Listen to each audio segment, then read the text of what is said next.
좋은 아침입니다. 오늘 또 우리 주기도문으로 새벽기도 시작하겠습니다. 하늘에 계신 우리 아버지여, 이름이 거룩히 여김을 받으시오며 나라가 임하옵시며 뜻이 하늘에서 이루어지는 것 같이 땅에서도 이루어지이다. 오늘날 우리에게 일용할 양식을 주옵시고 우리가 우리에게 죄 지은 자를 용서하여 주는 것 같이 우리의 죄를 용서하여 주옵시고 우리를 시험에 들게 하지 마옵시며 다만 악에서 구하옵소서. 나라와 권세와 영광이 아버지께 영원히 있사옵나이다. 아멘. 엊그제 저희가 성탄절을 맞이해서 누가복음 2장 1절부터 7절까지 말씀 오늘까지 묵상하겠습니다. 그때 가이사 아구스도가 명을 내려 천하로 다 호적하라 하였으니 이 호적은 구레뇨가 수리아 총독이 되었을 때에 처음 한 것이라. 모든 사람이 호적하러 각각 고향으로 돌아가매 요셉도 다윗의 집 족속이므로 갈릴리 나사렛 동네에서 유대를 향하여 베들레헴이라 하는 다윗의 동네로 그 약혼한 마리아와 함께 호적하러 올라가니 마리아가 이미 잉태하였더라. 거기 있을 그때에 해산할 날이 차서 첫 아들 낳아 강보에 쌓아 구유에 뉘었으니 이는 여간에 있을 곳이 없음이라라. 아멘. 예수님께서 베들레헴에서 탄생하셨습니다. 하나님께서는 예수님을 이 땅에 보내실 때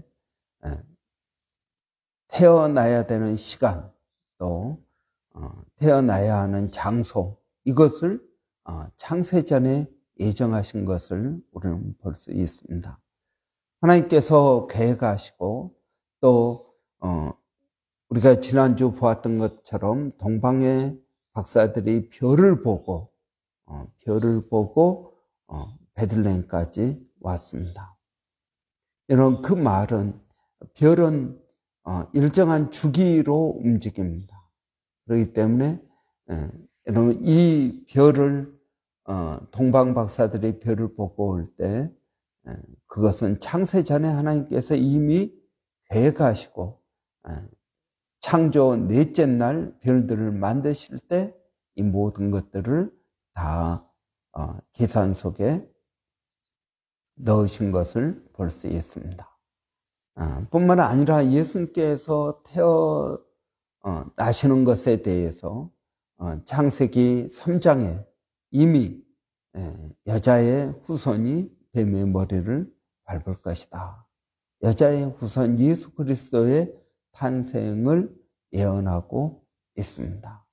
또 구체적으로 미가서 5장 2절에 보면은 예수님께서 베들레헴에서 태어날 것이다 라고 예언하고 있습니다. 이런 것들을 볼 때 예수님의 탄생은 철저하게 계획된 것이다. 우연이 아니라 계획된 것이다. 하나님은 창세 전에 우리를 구원하시기 위하여 계획하신 것을 볼 수 있습니다. 그래서 그때의 시간을 이야기하고 있습니다. 또 예수님께서 베들레헴에서 태어나야 되시기 때문에 나사렛에서 살고 있던 요셉과 마리아를 베들레헴으로 보낼 계획은 무엇입니까? 그것은 가이사 아구스도 옥타비아누스에 의해서 호적하도록 명령을 하신 것입니다. 그러니까 호적을 해야 되기 때문에 이 요셉이 베들레헴까지, 나사렛에서 베들레헴까지 여행을 할 수밖에 없었던 것입니다. 이 모든 것들을 이미 다 계획하신 것을 우리는 볼 수 있습니다. 여러분, 우리의 인생도 마찬가지입니다. 저는 예수님뿐만 아니라 우리의 인생도 하나님께서 철저하게 계획하신 것이라고 믿습니다. 여러분, 우리가 우연히 그때 태어난 것이 아닙니다. 우리가 우연히 이곳에 온 것도 아닙니다. 하나님께서 허락지 아니하시면 참새 한 마리도 땅에 떨어지지 않는다고 하였습니다. 여러분, 이 세상의 모든 것들은 하나님의 계획 안에 있습니다. 하나님께서 계획하시고 하나님께서 인도하신 것을 볼 수 있습니다. 여러분, 그렇기 때문에 예수님께서 이 세상에 태어나신 것, 그것은 엄청난 의미를 우리에게 주고 있는 것입니다. 하나님께서 우리를 인도하신다. 하나님께서 우리에게 은혜와 복을 주신다 하는 것입니다. 그래서 여러분, 우리 신앙의 기초, 하나님은 나를 사랑하신다. 하나님은 나에게 가장 좋은 것을 주신다. 하나님은 나를 인도하신다. 여러분, 이러한 놀라운 은혜가 저희들 가운데 있기를 바랍니다. 뿐만 아니라 예수님께서 오늘 본문에 보면 태어나실 때 말 구유에 누였다라고 말씀하고 있습니다. 구유는 무엇입니까? 여러분, 해산할 때가 되었는데 방이 없었습니다. 여관에 방이 없어서 이러면 헛간, 양, 말 이렇게 있는 그러한 헛간에서 출산을 하고, 그리고 예수님을 누일 데가 없어서 말 구유에 예수님을 누였다라고 말하고 있습니다. 여러분, 왜 방이 없었을까요? 해산할 날이 되었는데 이 베들레헴 사람들의 그런 완악함을 우리는 볼 수 있습니다. 모세의 율법에 의하면 나그네를 잘 대접을 해야 된다. 그래서 이 유대 문화에는 나그네 대접하는 문화가 있습니다. 그런데 요셉과 마리아도 나그네이죠. 아이가 그냥 나그네가 아니라 해산할 때가 된 나그네입니다. 그러니까 그 누구도 방 한 칸을 내어주지 않았다라는 것입니다. 여관뿐만 아니라 그랬다라는 것입니다. 또 아마도 방이 없는 게 아니라 이들이 가난하기 때문에, 돈이 없기 때문에 여러분, 이들이 머물 곳을 찾지 못했던 것 같습니다. 이 말은 무엇입니까? 예수님께서 이 세상에 가난하게 태어나셨다라고 말합니다. 여러분, 예수님께서 가난하게 태어나셨습니다. 그리고 예수님 즉 생활하실 때에도 가난하게 사셨습니다. 사역하실 때에도 예수님 머리 둘 곳이 없다라고 말씀하십니다. 뿐만 아니라 예수님 십자가에 달려 죽으신 후에 장사될 때에도 남의 무덤을 빌려서 장사되었습니다. 아리마대 요셉의 무덤을 빌려서 장사되었습니다. 그래서 철저하게 예수님은 가난하게 오셨다, 가난하게 사시고 가난하게 돌아가셨습니다. 그럼 우리는 그렇게 생각합니다. 가난한 사람의 말을 누가 듣겠느냐. 좀 공부도 많이 하고 학식도 있고 재산도 있고 정말 남에게 매이지 않고 내가 사역을 할 수 있는 그런 부자로 사역을 하기를 원합니다. 그런데 이런 예수님께서 가난하게 사역을 하셨습니다. 그 이유는 무엇일까요? 예수님께서 부요한 자입니다. 예수님은 하나님의 아들입니다. 즉 하나님이십니다. 그럼에도 불구하고 예수님께서 가난하게 이 세상에 오신 이유는 무엇입니까? 그것은 여러분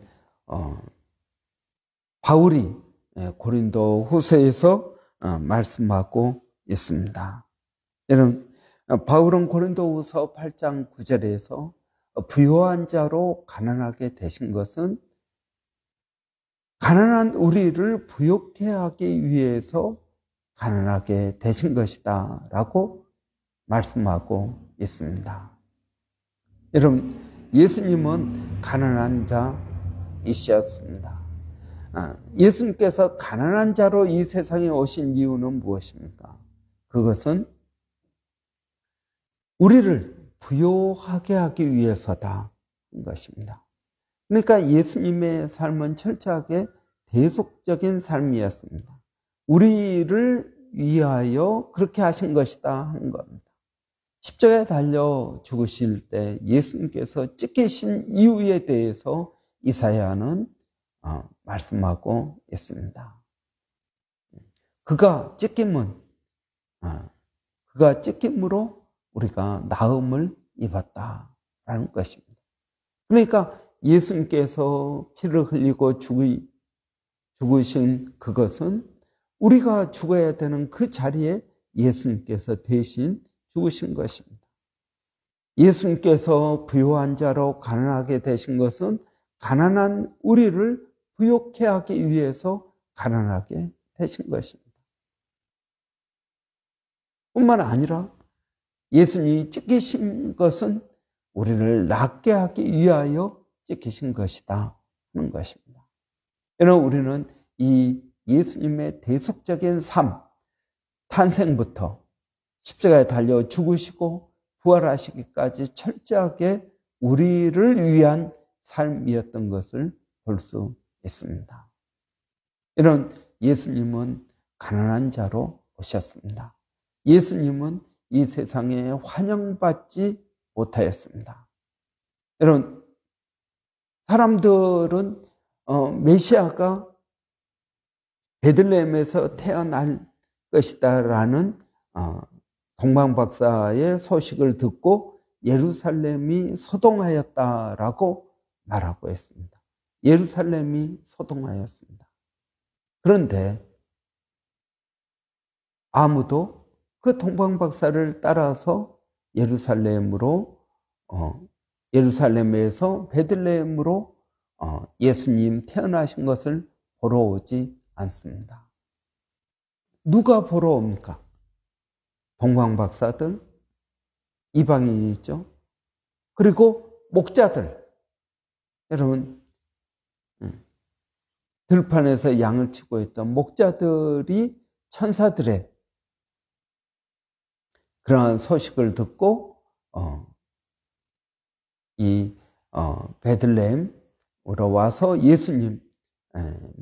아기 예수님을 경배한 것을 볼 수 있습니다. 그러니까 여러분 정말 초대받은 사람들은 많지만 잔치에 오는 사람들은 거의 없는 것입니다. 초대받지 않은 사람들, 이방인들, 동방박사들 이런 초대받지 않았지만 그들은 자원하여서 멀리 페르시아에서 베들레헴까지 온 것입니다.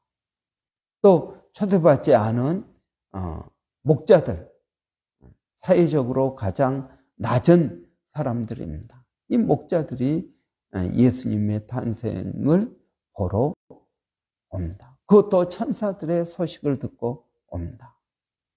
여러분 요한복음 1장 11절 12절에 보면은 자기 땅에 왔음에 자기 백성이 영접하지 아니하였다.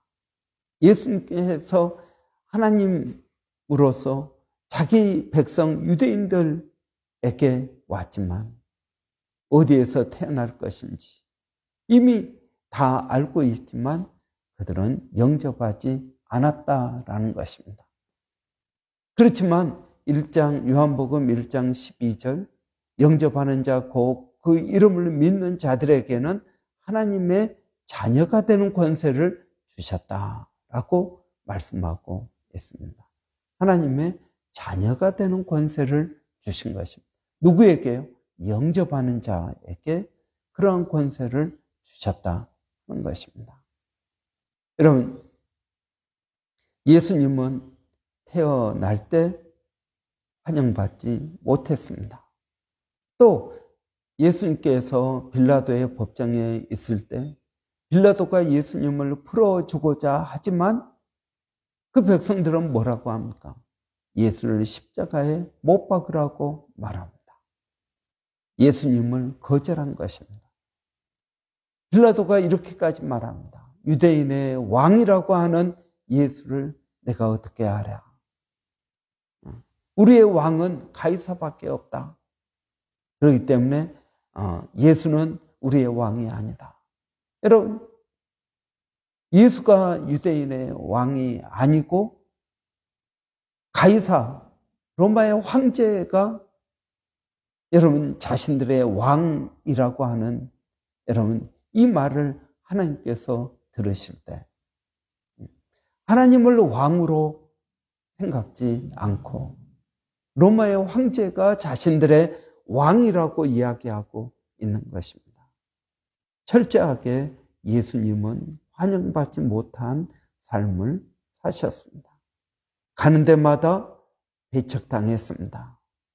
예수님을 환영하는 사람들은 병들고 가난하고 사회적으로 소외받은 사람들만 예수님을 환영했습니다.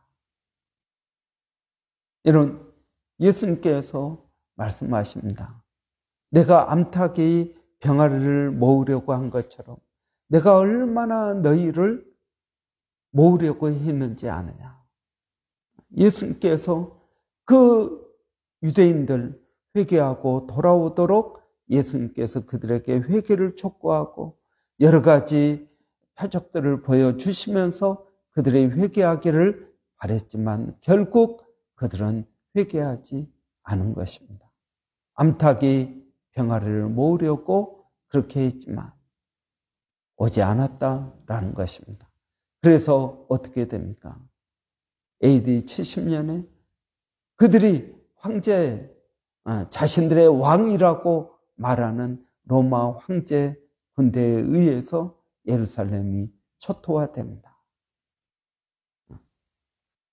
하나님을 왕으로 삼지 아니하고 로마의 황제를 왕으로 삼은 그들, 그리고 결국 그들은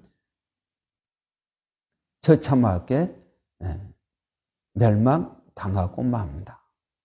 돌 위에 돌 하나도 남지 아니한 그러한 엄청난 멸망을 당하게 됩니다. 여러분, 예수님은 이 땅에 오셨습니다. 그러나 환영받지 못한 삶을 사셨습니다. 그 대신 그를 믿는 자들에게는 하나님께서 환영해 주시고 하나님의 자녀로 환영해 주신다라는 것입니다. 마치 탕자가 집으로 돌아갔을 때 아버지가 그를 환영해 준 것처럼 우리를 환영해 줄 것이다 라고 말씀하고 있습니다. 여러분, 예수님은 이 땅에 평화의 왕으로 오셨습니다. 그 평화는 여러분 그냥 좋은 것이 좋은 것이다 하는 것처럼 넘어가는 평화가 아닙니다. 그 평화는 하나님께서 우리 가운데 말씀을 통하여 이루시는 평화입니다. 이건 믿는 사람들 가운데에서 이루어지는 평화입니다. 여러분, 이 평화의 시즌, 하나님께서 우리에게 평화를 주셨습니다. 그러나 그 평화는 믿음을 통하여 온전히 이루어지게 될 것입니다. 그러한 은혜가 여러분 오늘도 저와 여러분에게 있기를 바랍니다.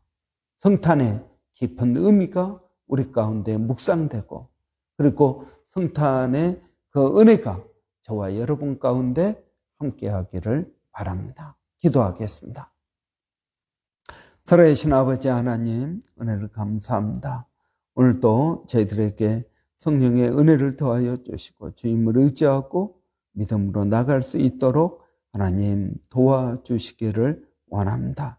살아계신 아버지 하나님, 주님을 의지하고 믿음으로 나가는 저희들의 삶 가운데 예수님께서 우리를 위하여 가난하게 되시고 찢기시고, 예수님께서 거절당하시고, 또 이러한 모든 고난과 고통이 우리를 위한 것임을 하나님 깊이 깨닫게 하여 주시고, 예수 그리스도를 믿는 저희들의 마음 가운데 하나님의 평화가 임하도록 하나님 역사하여 주시옵소서. 아버지 하나님, 오늘도 사랑하는 성도들 어디에 있든 무엇을 하든 하나님 그들을 지켜주시고 보호하시고 인도하여 주시기를 원합니다. 아버지 하나님, 오늘도 저희가 기도하는 것은 아버지 우리 자녀들에게도 동일한 은혜를 더하여 주시고 믿음의 역사가 일어나게 하여 주시옵소서. 살아계신 아버지 하나님, 오늘도 그 주님을 의지합니다. 믿음으로 나갑니다. 몸된 교회가 성령으로 충만케 하여 주시고 예수 그리스도를 믿음으로 하나님 믿음 안에 부욕해 되어지는 은혜가 있게 하여 주시옵소서. 아버지 역사하여 주시고 하나님 붙들어 주시기를 원합니다. 살아계신 아버지 하나님, 오늘도 그 주님을 의지합니다. 그 주님 앞에 겸손히 머리 숙이게 하여 주시옵소서. 특별히 오늘 조병근 집사님 병원에 가서 또 암 치료에 관해서 여러 가지 컨설팅하고 치료받을 때 하나님 은혜를 더하여 주시고 하나님 붙들어 주시기를 원합니다. 그의 마음을 담대케 하여 주시기를 원합니다. 아버지 하나님, 또 이은경의 성도님 하나님께서 붙들어 주시고 은혜롭게 하여 주시어서 하나님 그 몸을 치유하여 주시고 믿음을 더하여 주시기를 원합니다. 아버지 하나님, 또 기도하는 것은 교회 가운데 마음이 상한 자, 여러 가지 건강 때문에 잡 때문에 어려워하는 심령들 이 연말에 하나님 찾아가 주시고 만나 주시기를 원합니다. 살아계신 아버지 하나님, 그 주님을 의지합니다. 그 주님을 붙들고 믿음으로 나갈 수 있도록 하나님 도와주시고 그 믿음대로 이루어지는 역사가 우리에게 있게 하여 주시기를 원합니다. 살아계신 아버지 하나님, 오늘 또 저희가 기도하는 것은 아버지 멀리서 사역하고 있는 일본의 백상현 선교사님, 또 마닐라의 정대섭 선교사님, 또 원주민 선교 서영준 목사님 하나님 함께하여 주시고 하나님의 은혜와 복이 있게 하여 주시기를 원합니다. 살아계신 아버지 하나님, 오늘도 그 주님을 의지하고 믿음으로 나가오니 하나님 저희들을 붙들어 주시옵소서. 하나님 감사합니다. 예수님의 이름으로 기도하옵나이다. 아멘. 여러분, 지난 주일 저희가 교회 레노베이션 시작했습니다. 여러분, 또 이제 점점 일이 잘 되어가고 있습니다. 여러분 위에서 기도해 주시고 또 수고하시는 우리 집사님들 또 성도들 하나님 은혜 주시라고 여러분 위해서 기도해 주시기 바랍니다. 뿐만 아니라 또 부족한 재정도 하나님 은혜 가운데 채워질 수 있도록 여러분 위해서 기도해 주시기 바랍니다. 우리 한번 교회 레노베이션 위해서 기도해 주시고 또 연말 또 사역 송구영신 예배 여러분 잘 드릴 수 있도록 또 내년 2025년부터 시작되는 이제 교회 사역 또 김소라 전사님 사역 가운데에도 하나님 은혜 주시라고 여러분 위해서 기도해 주시기 바랍니다. 우리 한번 같이 기도하겠습니다. 살아계신 아버지 하나님 은혜를 감사합니다. 교회 은혜 가운데 레노베이션 잘 진행되게 하시니 감사합니다. 이 모든 일 가운데 하나님 은혜를 더하여 주시기를 원합니다. 성령으로 충만케 하여 주시고 주님 의지하고 믿음으로 나갈 수 있도록 하나님 도와 주시옵소서. 살아계신 아버지 하나님, 또 수고하는 모든 심령들 가운데 새 힘을 더하여 주시고 은혜를 더하여 주시기를 원합니다. 주님을 의지하고 믿음으로 나가오니 성령의 충만한 역사가 저희들 가운데 있게 하여 주시옵소서. 살아계신 아버지 하나님, 또 기도하는 것은 아버지 필요한 재정도 하나님 채워지게 하여 주시옵소서. 기도하지 않으면 얻을 수 없는 것들이 있습니다. 아버지 하나님, 기도를 통해서 하나님을 의지하고 믿음으로 나갈 수 있도록 하나님 도와 주시옵소서. 살아계신 아버지 하나님, 또 기도하는 것은 아버지 연말 연시 사역 가운데 하나님 함께하여 주시고, 특별히 아버지 돌아오는 주일, 그리고 송구영신 예배, 또 내년부터 31일부터 시작하는 우리 전사님의 귀한 사역 가운데 하나님 은혜를 더하여 주시옵소서. 아버지 하나님, 우리 조병은 지사님, 하나님 그를 불쌍히 여겨주시고 하나님께서 은혜 위에 은혜를 더하여 주시기를 원합니다. 하나님, 이 모든 일에 마음이 상한 자 가운데 하나님 도와주시고 하나님 지켜주시기를 원합니다. 하나님 감사합니다. 예수님의 이름으로 감사하며 기도하옵나이다. 아멘.